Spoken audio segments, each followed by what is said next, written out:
made you start this up? The whole thing. The whole thing. Um, The inspiration. it's so I've always grew up in, I wouldn't say poverty, but we're close to poverty. My dad died when I was 9. My mum brought me and my sister and my brother up on next and out on a widow's pension back then, you know. So it's always been there or thereabouts, and I've always wanted to do some sort of work in the homeless sector.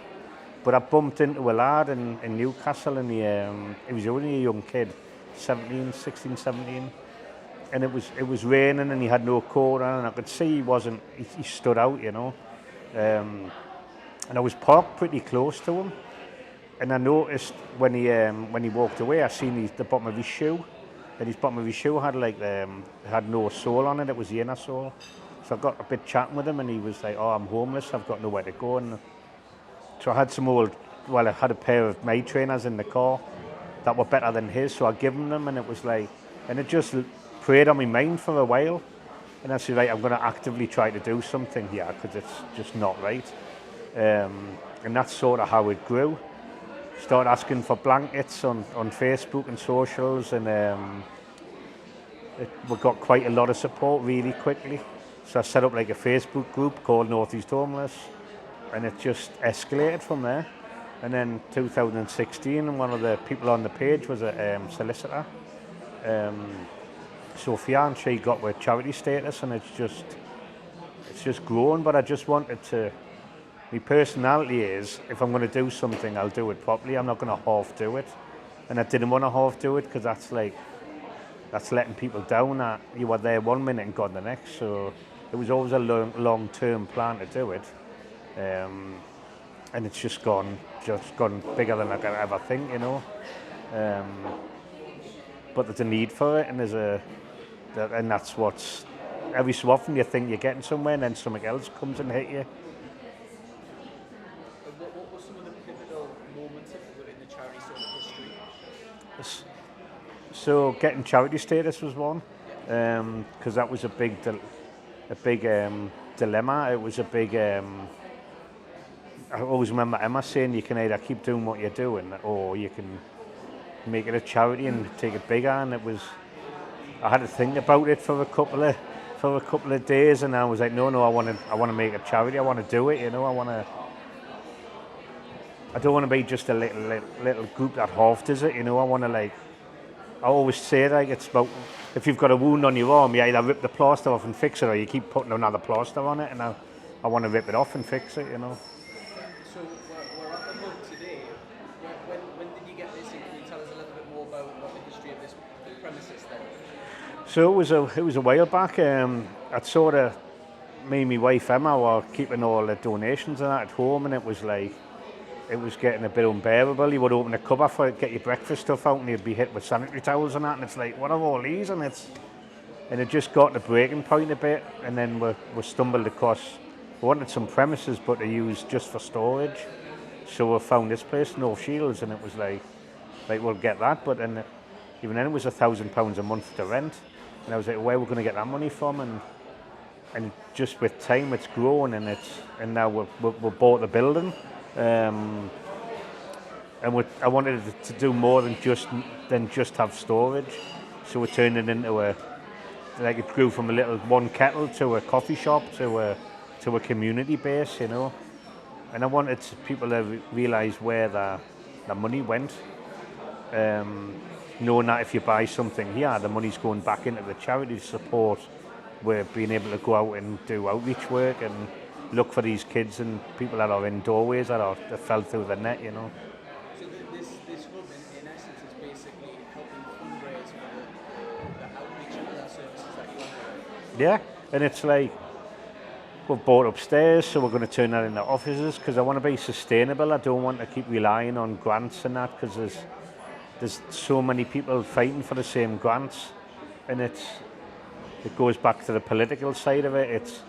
Charities are now used to plug the gap where the government should be plugging that. Well, there shouldn't be a gap.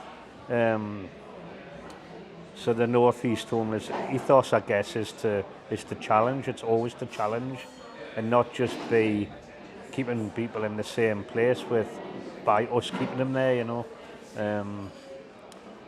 So yeah. So what does the money go to then? What do you do? You mentioned outreach. What does that look like? So outreaches we do two at the minute in Newcastle, and we pack the van up with supplies. So it's like hot food, it's drinks. It depends what time of year it is. We do emergency clothing, so we do sleeping bags. We do jogger bottoms, and we're set up in the town with tables, and it's for anyone. And it used to be where it was a lot of street homeless that would come and get something to eat. But now the street homeless numbers are going down because they're getting accommodated, because we work with councils and that to get people off the streets. But now the people are in accommodation and struggling in accommodation. So the energy crisis is kicking in. It's people haven't got money to eat, so they still come to the table.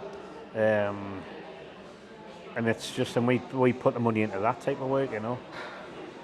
But the hub always, it gives people employment as well. So I think we've got 23 people employed now at the hub in North Shields, and that gives, and we employ people that mightn't have had an opportunity to get employment before, and we'll work with people to give them employment and deal with any issues that they've got. They might need some counselling over certain things, you know, but the money goes towards all that as well. So yeah. So I mean, really from very humble beginnings of a Facebook page, you just mentioned there you've got 23 employees now who are earning a living through this. What's the plans for the future? Where can this go? Or where are you hoping or So the plan is to get the building work finished, so we've got offices going upstairs, rentable offices to local businesses that need that support as well, because it needs to be affordable and stuff, and a lot of people can't hire somewhere to work from, but they want to take their businesses further, so we can help with that. We've got an entertainment space at the other end, so we can. It's about generating our own income. It's not about having pardon the expression, we're having a begging bowl out all the time. I want to be able to wipe our own face, you know. So yeah, so once we crack this, it's not to say that we couldn't roll another one of these out in a different place.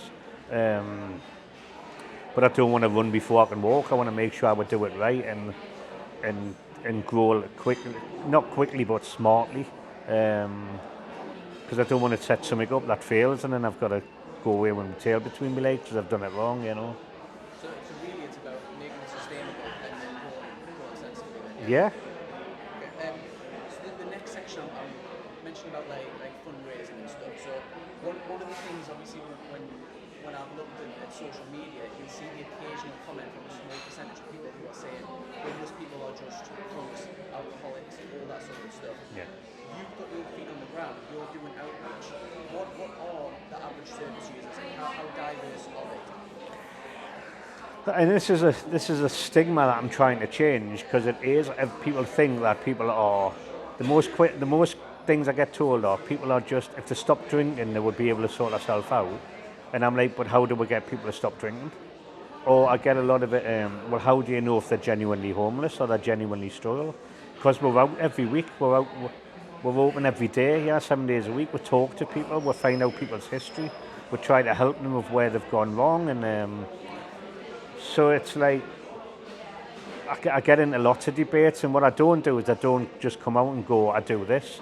I let people tell us what their perception of homelessness is, and then I challenge it. And I had an argument a few weeks ago with a lad that was doing just that. And he was like, well, what are you doing? I was like, oh, I run a homeless charity in North Shields. He said, well, why didn't you tell us that? He says, because I wanted you to get your perception of what it was. And what we do is, yes, there might be people with addictions, but we look at behind the addiction. You don't decide you're going to wake up and be an alcoholic or a drug user. There's a story behind that, and it's scraping away. If you go directly to fix the alcohol, you're not fixing the backstory. And that alcohol or whatever addiction it is 99.9% of the time covering something else. It's the something else we need to look at and work on, you know. So that's how we tend to do it, you know. We're obviously going to move on to the cost of living crisis that we're all in. But before we do that, we're obviously just seeing the tail end of COVID and the impact of COVID. How was COVID for yourself, the business? Obviously, you you doing outreach? Was that effective? Yeah, it was. I mean, the biggest struggle we had was that through COVID was the group gatherings. Because if you think we'd set up a street kitchen and we'll make anything between 50 and 150 people turn up to that kitchen, well, that straight away went against the rule of 6. So we got advised that we couldn't do that. So we went to mobile outreaches. So we'd still, instead of setting up in one place, we would have it in rucksacks and we'd go around and we'd do walk rounds all the time and still find the people. Because my argument's always been that they wouldn't die of COVID, they'd die of starvation. So like, you can't say you can't do that. And we worked with councils and police and we sort of did that and it worked. But yeah, it was very difficult. It's like we still had people to employ. I didn't want to lay people off because we couldn't open here, but we just used the people wiser, you know. So we got through it, touch wood. Yeah, but it was a hard time, you know. I'm not going to lie and say it was easy. It was very difficult, you know, because we're still paying £1,000 rent for here, but you've got no income. So it's like, how do you get through that, you know? So it was tough. Yeah, and then you went on to the cost of living crisis. I mean, realistically, we're only in the middle of the cost of living crisis.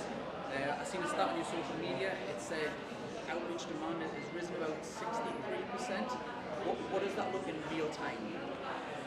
I think I was trying to tally up yesterday, so it's Thursday today, so we've got Monday, Tuesday, Wednesday. I think we've had about 200 people through the social supermarket at the front.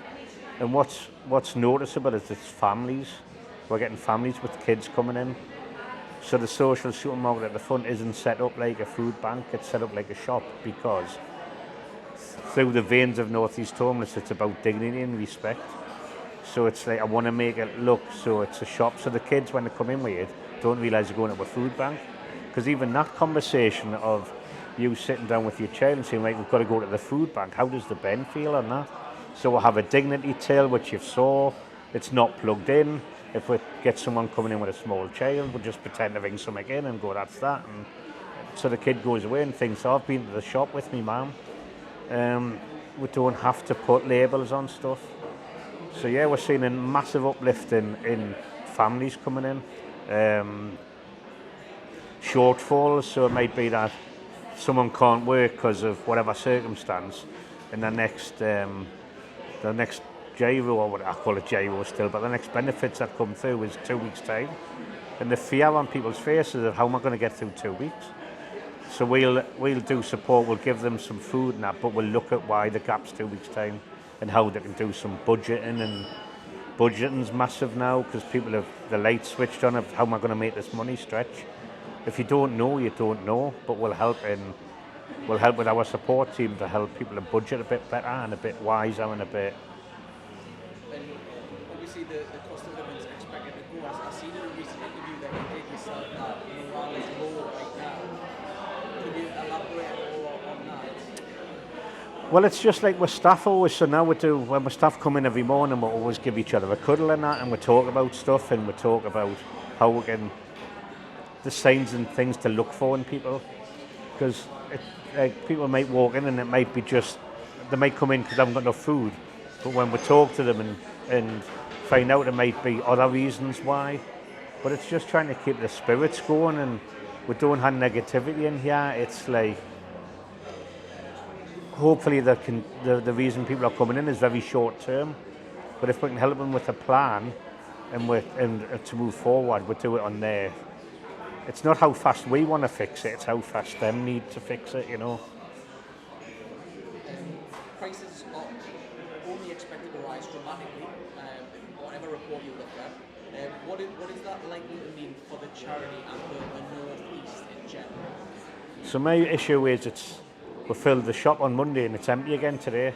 And it's like, how do we keep filling that? We've got community that help with that. So we've got people who grow veg on allotments at the top of the street and they drop it in and it goes into food to give away.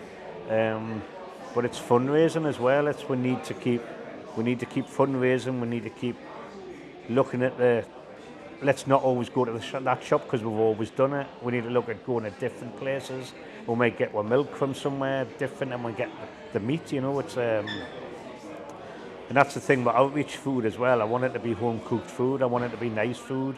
I don't just want it to be the cheapest value. I want people to know what they're eating.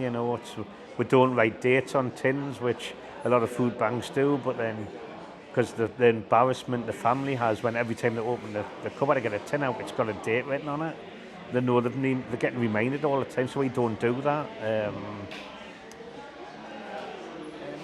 But yeah, it's just talking to people, and it's understanding, and it's non-judgmental, and we're all, pardon the French, we're all in the shit together. It's brutal at times, and we've got people that might support someone, and then they have to have a time out because it's upsetting, but...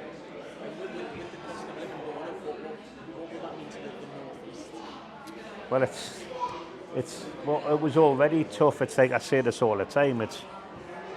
I come from a working class to lower class upbringing, I guess. We've always had poverty and stuff because it's affecting more people now. It's going into a middle class, upper class. It's now a crisis. The crisis has always been there. People are saying what your everyday person sees every day, and it's going to get... I fear that people will die over the winter because it's not a choice. People always go, it's between eat or heat. It's not. It's between eat, heat and survival. People will go days without food. People will freeze to death in their home, especially if it's a cold winter, So it's heartbreaking. But we've got to keep going. We've got to keep pushing. We've got to keep supporting each other. It's that type of stuff, And obviously you've got a community here. You speak to people, very open communication with staff, everything. Lost my train of thought. Is there concern with the people that use this as service users? When you're speaking to them, is there a real concern with the cost of living? Yeah.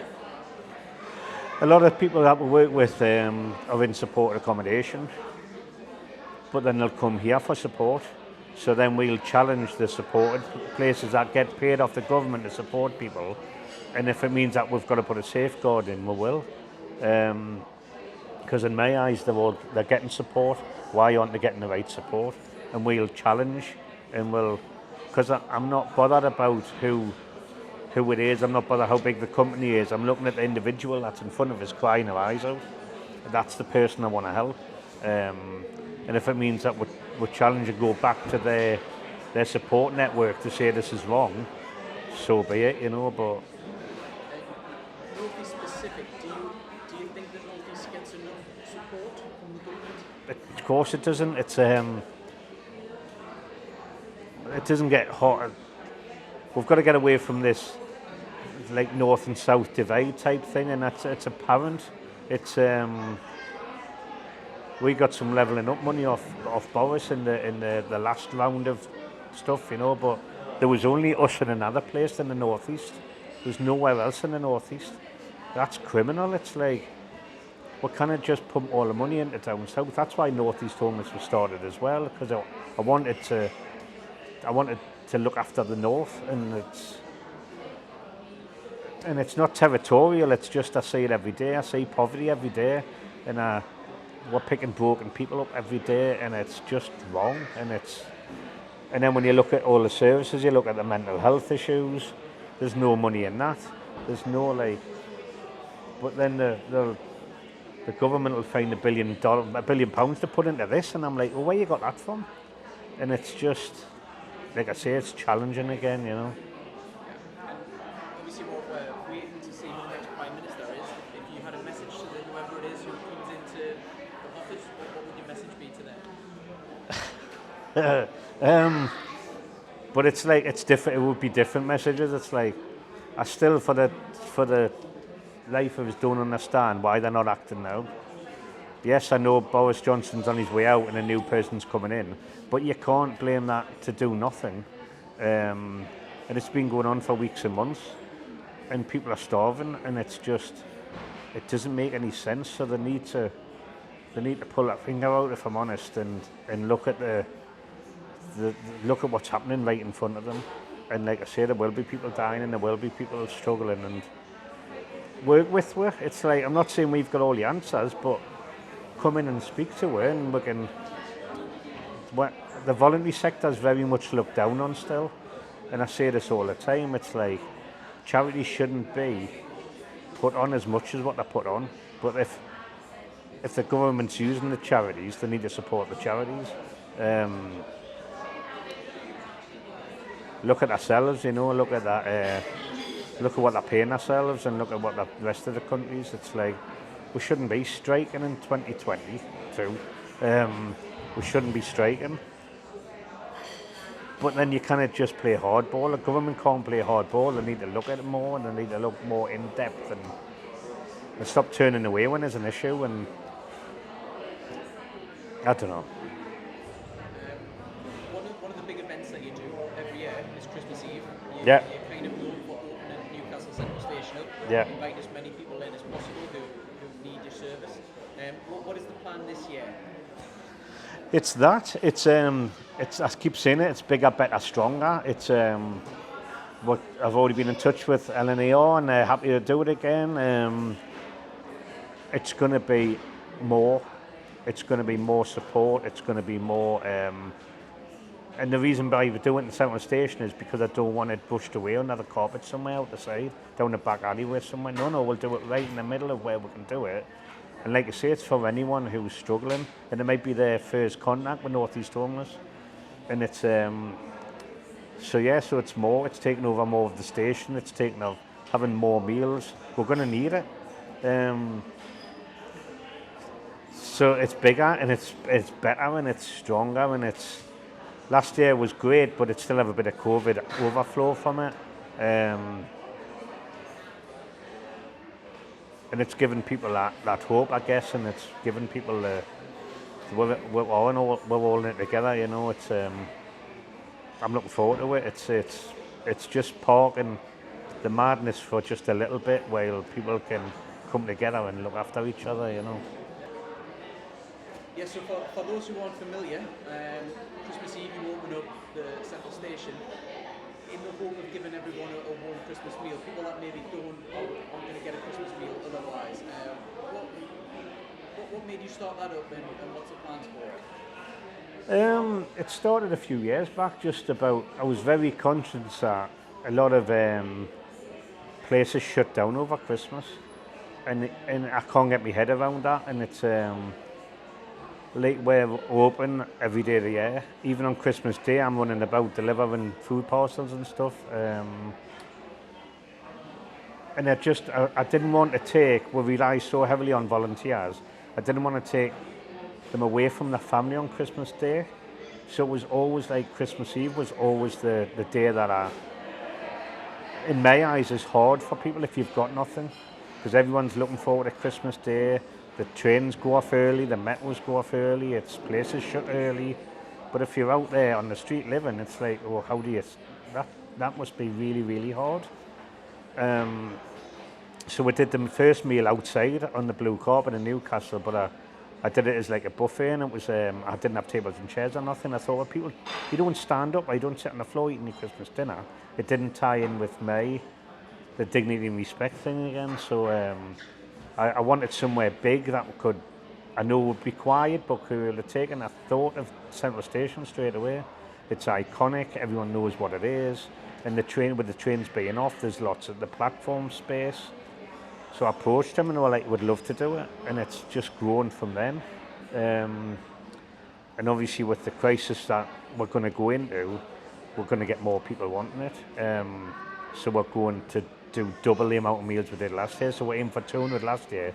We want to hit 400 this year. And that takes a lot of planning and a lot of money and a lot of thinking. But like I say, it goes back to the start. If we're going to do it, we're going to do it properly.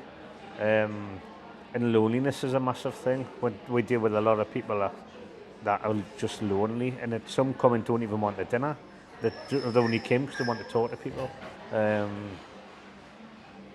and that's hard to take as well, because it's everyone shoots off with their family on Christmas Day.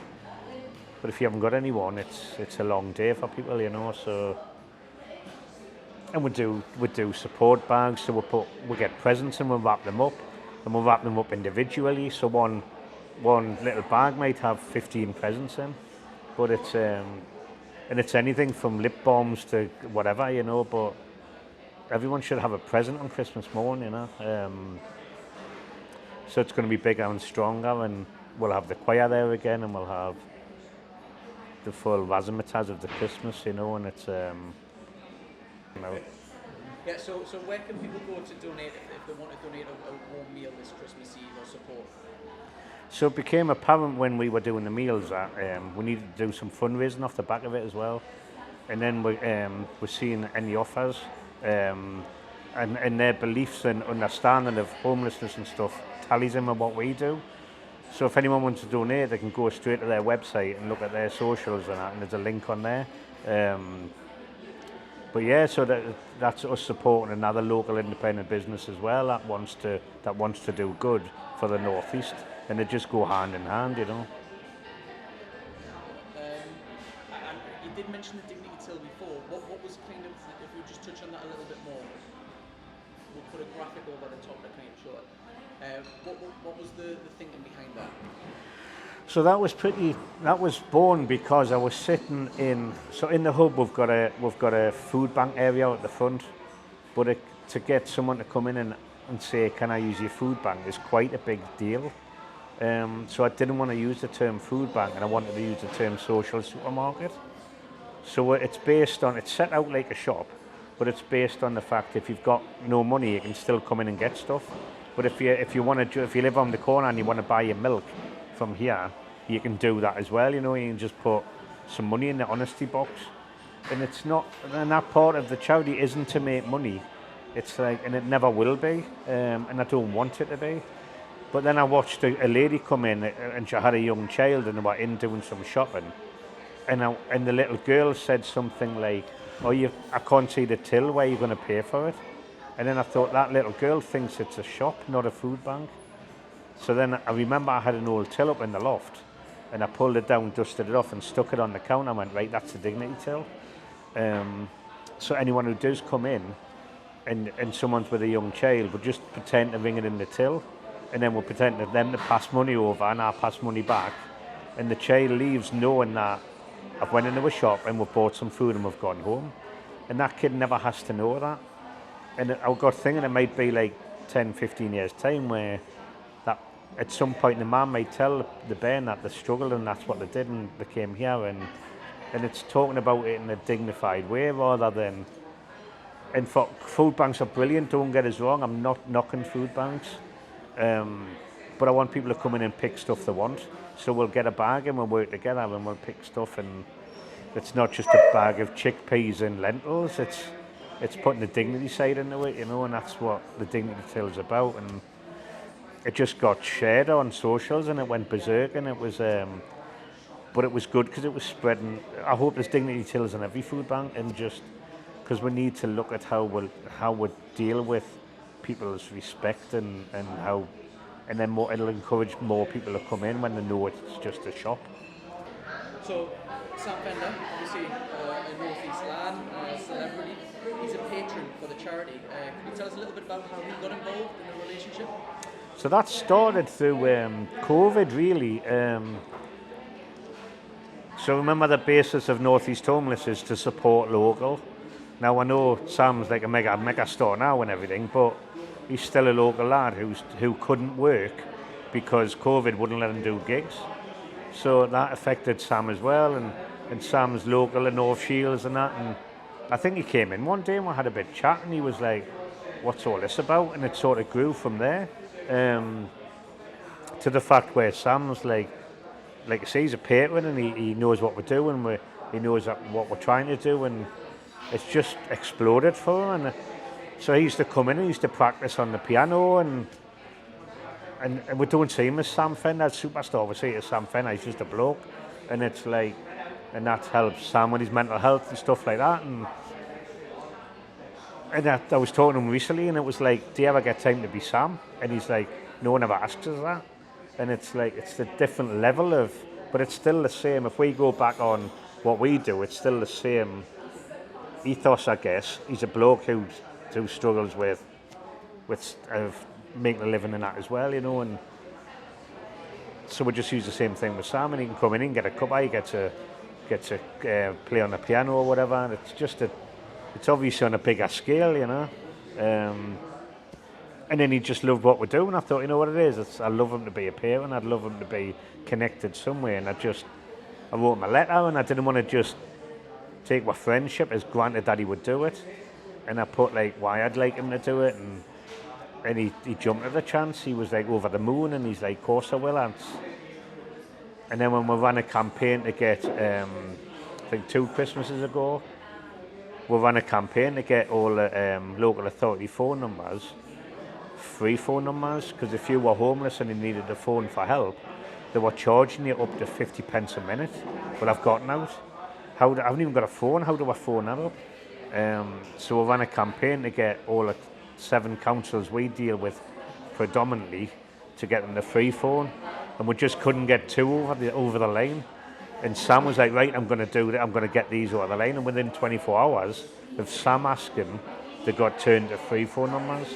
And I say this all the time, I'm using your name for our benefit. And the patrons realise that, and it's George Clark helps with the building in here because he's a builder. Tim went on catchphrase and raised money for one catchphrase, and the money came here, and it's just a little bit. Simon does drawings of his characters and raffles them off. Denise isn't shy and mouthing her concerns about homelessness. And it's like I say, it's Northerners looking after Geordie's looking after Geordie's type thing, you know. And it just seems to work. And I mean, speaking about the council free phone number situation, one of the things that you're quite known for is almost being the voice of the voiceless. You do a lot of proactiveness in terms of speaking to councils, really fighting the fight for people who don't really have a voice. Why do you do that? It goes back to the start again. It's if I'm going to do it, I'm going to do it, and I sit with them. I don't like calling people broken, but I sit with people who are very vulnerable and they tell us about stuff. And I mean, the moralness is like, that's not right, but it needs challenged. And I've got a reputation of having a Twitter finger, and I'll go straight on Twitter and I'll go directly to the people that need to know. And yeah, it can get heated and get thingy, but the person I'm sitting with that's upset and crying and got nothing is the person that I'm focusing on, not how this. And it's not councils, it's everyone. It's the Northumberland Police, it's everyone. I'm not trying to bruise your ego, I'm trying to build that bridge closer to making a difference. We've got to get past the ego stage of stuff and look at the people that are struggling with the way that we're doing it at the minute. And if someone needs 50p to call to ask for help, and that's only going to get them a minute, well, they're not going to do anything. They're not even going to get the name in the situation out in a minute. It needed challenged, and common sense came through in the end, and we got all the numbers changed, you know. And it's making it accessible for people that need the accessibility, and the quiet voice in the room should be heard just as much as the loud one, you know. See the video, they want to donate, they want to volunteer, they want to give items, what can they do? So I think making contact's the first thing. We're on Twitter, we're on Facebook, we're on Instagram, we're on all the socials. Pop a message along, say that I don't know if I can help. We get it a lot. I don't know if I can help, but I want to do something. And then I'll invite people to come down and have a cuppa, we'll show them round. And it might be something that they came in to want to do, but they're doing something else. There's no like requirements. We don't have like a job description of what they want to do. It's like where them want to help and where their strengths are, you know. But the first thing, I say it all the time, the first thing's always to sit down, have a cuppa and a chat, and we'll tell you what we all want to do. And people have gone, oh, it's not for me, I thought it was something else. Well, that's fine. It's not. You haven't wasted my time. It's talking about homelessness and poverty, I guess, you know. And if people want to donate items, what are you generally must need, or So we've tried to keep it a bit structured. So we're always needing food for the supermarket at the front. We always need dry tins, frozen. We've got fridges in there, so we always need that type of stuff.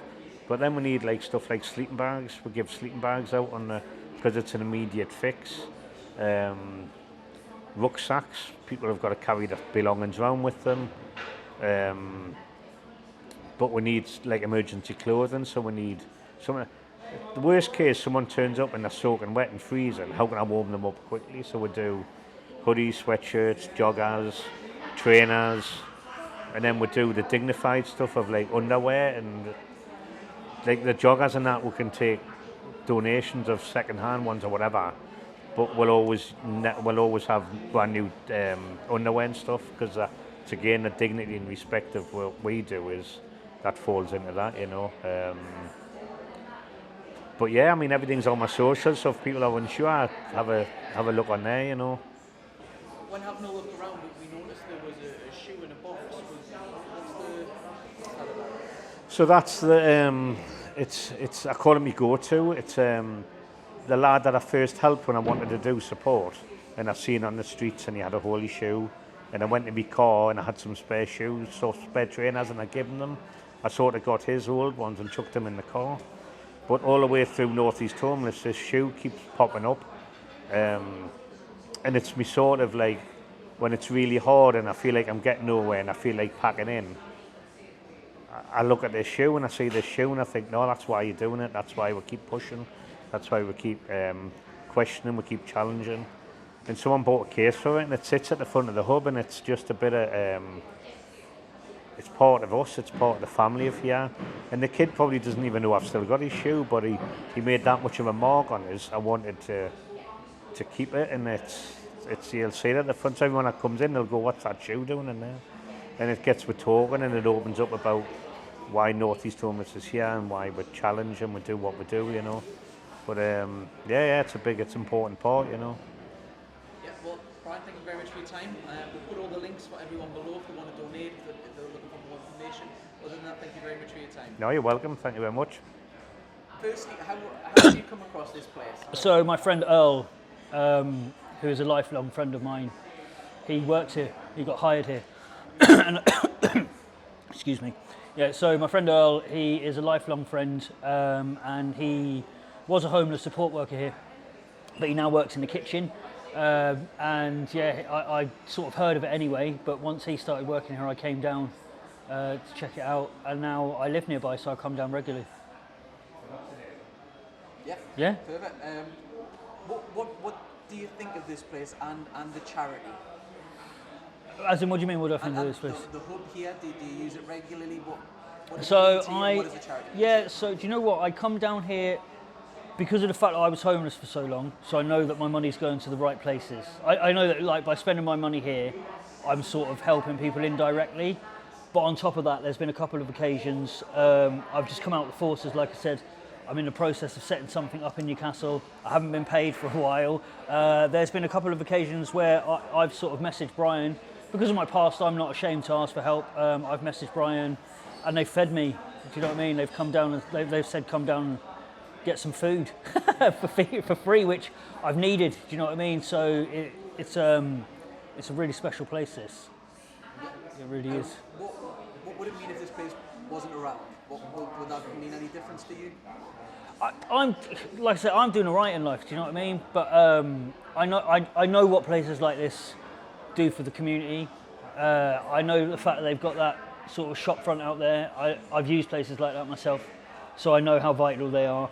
On top of that, this is, as you've seen, it's a nice space. It's a nice atmosphere. There's nothing sort of dingy, homeless about this place. Do you know what I mean? So it ticks a lot of boxes and helps a lot of people at the same time. Yeah, and then obviously you mentioned the backstory side of it. You've been in the armed forces, did you say? I've just come out of the armed forces, so I got into the Royal Navy when I was 32. And like I was saying just before that, I've lived a very varied life. I wasn't allowed in the armed forces until I was 32. I was homeless for a long time. I'm an ex-drug addict. I was in and out of young offenders. I had a load of convictions, kind of thing. So, I've just come out of the armed forces. I'm sort of setting up something in Newcastle, a community project called Sports Trader, actually, who again, I found that out through Earl. That's a charity shop that sells sporting equipment and sportswear, and then we're going to use the money that we make in the shop to reinvest in the community by putting on sporting opportunities for young people. Going to be working with like young offenders and stuff like that, people that are at risk of being groomed by county lines gangs. We're going to be sort of taking them under our wing and funding them to go and do some activities and keep fit. You know, if the probation are going to throw a couple of people our way if they're getting into fights and things like that, because I used to fight quite a bit. I used to get beat up quite a lot, but I still used to fight quite a bit. And you know, we'll be funding them to go off and learn how to fight in a controlled environment and do it competitively, things like that, just to try and keep people busy and keep them out of trouble. And you know, Brian's been there a couple of times to. Do you know what it is? It sounds daft. Brian's been there a couple of times when he's seen me sitting here really stressed out, and he's just given me a hug and a little pep talk and things like that. So it's just being around people that understand where I come from. So, I mean, from troubled past to going into the armed forces, that's a story. It is, yeah. Yeah, so yeah. What made you join the armed forces then? Do you know, I'd exhausted all my other options. Well, I think when I was younger I would have joined if I hadn't been in so much trouble, but I'd sort of gotten into so much trouble so it wasn't an option because it was a bit tighter back then. You know, if you had a criminal record you couldn't get in. By the time I got to 31, I hadn't been in trouble for a decade, but I was in real dead-end jobs, you know, or if they weren't dead-end jobs, they weren't very challenging, they were only short-term contracts, and I was just fed up, basically. I was skint, you know, I haven't got a qualification to my name because I hadn't made it out of school, and yeah, I went into the Navy, I went into the military careers, I spoke to all of them. Navy was the best fit. I joined the Navy, said I'd do 4 years, did 13. Picked up 3 military awards, set up a homeless charity down in Somerset on my spare time, and then left and returned to the area, and now I am running with this Sports Trader project, which probably would have just been easier if I just kind of got a normal job, to be honest, but we're nearly there, so, you know. Absolutely, well, hats off to you. Yeah. That's absolutely fantastic. One of the things that is in the news at the moment, it's affecting almost everyone in the country, if not everyone, is the cost of living crisis. What does that mean for you, and what have you seen from that? It's affecting everybody in the country except rich people. You know, and when I say rich, I mean rich. Yeah, even people that are well off. And when I say well off, I just mean people that don't tend to struggle. Do you know what I mean? They you know, they've done comfortable. People that are comfortable are now uncomfortable, and now suddenly that's the emergency. You know, what I would say is that for poor people, it's always been like this. You know, so welcome to our world. I say ours. I haven't struggled for a while, but yeah, look, it's tough times, isn't it?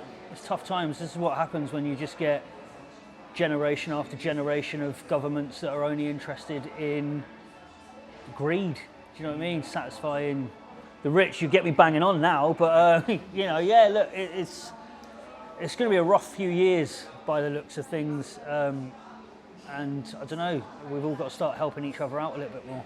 Yeah, I mean, speaking of the government, we're in a kind of state of flux at the moment. We're waiting to find out who the next Prime Minister is.